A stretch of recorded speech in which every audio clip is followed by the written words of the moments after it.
PDP ने बोला कि वो हमारे बहुत प्रोजेक्ट्स वापस देंगी, जबकि अल्ताफ बुखारी साहब ने कल बोला कि वो बैलेट विक्टिम्स को असिस्ट करेगी। अगर आप जीतते हैं, क्या उन बच्चों को जो स्टोन बेल्टिंग की वजह से जिनको पीएम में लगे उनका आप ये उठाएंगे वहाँ पे पार्लियामेंट में? देखो यार, reconciliation People's Conference believes in total reconciliation. जो भी नौजवान बच्चे हैं, चाहे वो स्टोन पेल्टिंग में हैं, चाहे वो किसी भी या जो ओवरऑल कॉन्फ्लिक्ट में जिनका टकराव हुआ है कानून से, उनके लिए रिकंसिलिएशन का एक कॉम्प्रिहेंसिव पैकेज होना चाहिए।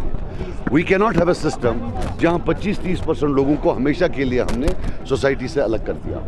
सो हम बिलीव करते हैं, और इसमें मुझे लगता है हिंदुस्तान पार्लियामेंट से बड़ी कोई जगह नहीं जहां हम यहाँ की असल हकीकत जो है वहाँ के लोगों को बताएं। जब आप स्टेज पे आए, पहला सॉन्ग यहाँ पे चला, उसमें उन्होंने एनसी को टारगेट किया कि अफजल गुरु साहब की जो डेथ हुई, उसको जब फांसी मिली, उसकी ये जिम्मेदार एनसी है। कितनी सच्चाई है?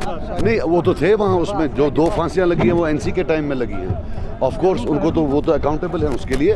देखिए, जब तमिलनाडु या पंजाब में फांसी हुई तो वहाँ के चीफ मिनिस्टर्स ने बोला कि ग्रेविटी ऑफ द क्राइम है, लेकिन यहाँ लोकल सेंटिमेंट्स हैं।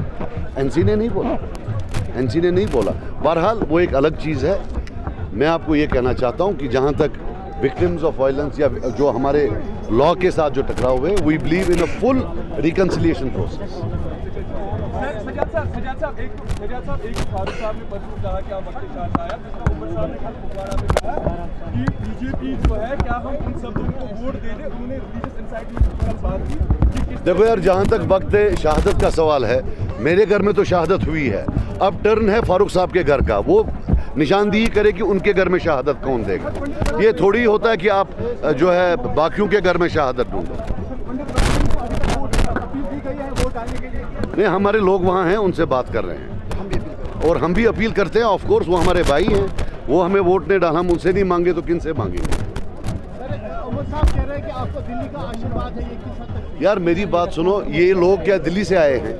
जब उमर साहब ये कहते हैं, वो कश्मीर के लोगों को गाली देते हैं। वोट कश्मीर के लोग डालते हैं। क्या कश्मीर के लोग बिकाऊ हैं? हाँ, आशीर्वाद यहाँ नेशनल कॉन्फ्रेंस के बगैर किसी को नहीं रहा है। कोई भी पार्टी हो, एजेंसीज हो, कुछ भी हो, वो जो है उमर साहब को रहा है, हमें नहीं रहा है। यहाँ के लाडले हमेशा उमर साहब रहे हैं। ये मतलब बाकी एक चीज़, हाँ मैं एक चीज़ बताऊँ जो मुझे भूल गया, उमर साहब का आप समझते नहीं है।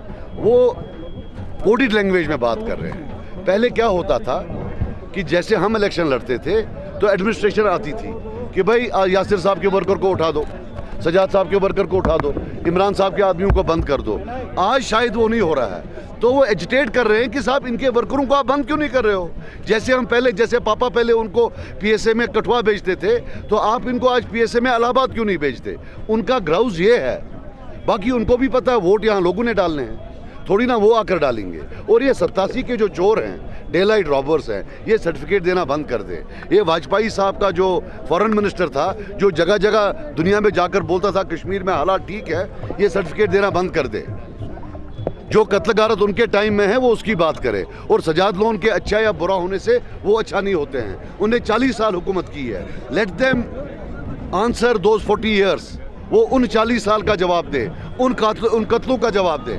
और आप भी अब ऐसा करें, हमसे बहुत बार पूछा, अब उनसे पूछिए कत्लों का। सर, क्या पार्लियामेंट में आप पर्टिकुलरली एनसी और पीडीपी के नाम बोलोगे? ये वो कौन है यार उनके खिलाफ?